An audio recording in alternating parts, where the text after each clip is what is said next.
Hello everyone, this is Anisha Sharma and this video is based on some of the latest judgments of Supreme Court in 2021. So the first case that we are going to talk about is based on anticipatory bail. So what is an anticipatory bail? An anticipatory bail is a bail that is issued even before a person is arrested. It can be issued by a Sessions Court and High Court. So if a person is having any apprehension that he may be arrested for any particular matter, this anticipatory bail cannot be issued in general. There should be a particular case or a particular instance based on which a person is having an apprehension that he may be arrested or an arrest warrant may be issued against him. So if any person is having any such apprehension, he may apply to the court for anticipatory bail. So the name of the present case is Rajesh Pratap Giri versus State of UP 2021 SC 140. The bench that was constituted for the case was Justice N.V. Ramana, Justice Surya Kant and Justice Aniruddha Bose. It was held in the present case that anticipatory bail once granted does not automatically end with filing of the charge sheet. So, section 438 of the CRPC talks about anticipatory bail, but the CRPC does not talks about the validity of the anticipatory bail, that for how long the anticipatory bail should be valid. So the different high courts had interpreted the section differently, and some high courts were of the opinion that with the charge sheet, filing of the charge sheet, the anticipatory bail does not end, while some were of the opinion, Allahabad High Court and some other courts were of the opinion that no, with the filing of the charge sheet, the anticipatory bail comes to an end and the person should apply for a normal bail.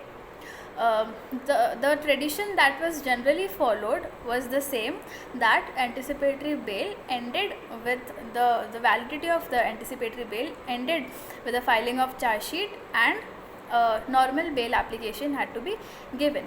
But the Supreme Court had given a contrary judgment to the general practice.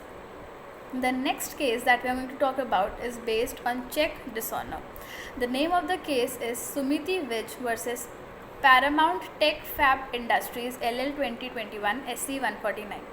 The bench that was constituted for the present case consisted of Justice Indu Malhotra, Justice Ajay Rastogi. So in the present case, the court stated that section 133 of CRPC, statement of the accused is not substantive evidence to rebut presumptions under section 139 of the Negotiable Instrument Act that check was issued for consideration.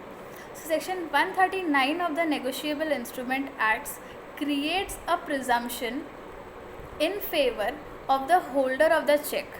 It says that if a person is holding any check, the court will make a presumption against the issuer of the check and it will consider that the check was issued against some liability or some debt that the issuer of the check had to pay to the holder of the check.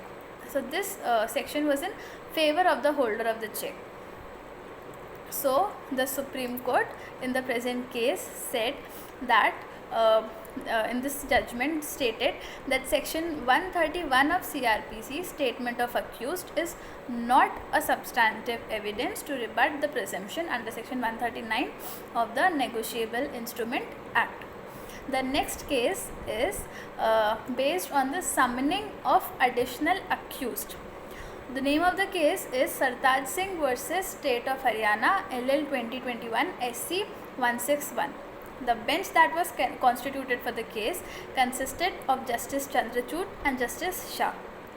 The court in the present case held that accused can be summoned under section 319 of CRPC even on the basis of examination in chief of witness.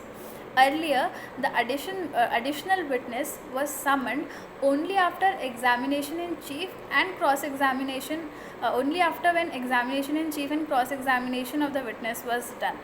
But in the present case, the Apex Court held that additional accused can be summoned under section 319 of CRPC even on the basis of examination in chief of the witness, and the court need not wait till the cross-examination. Thank you.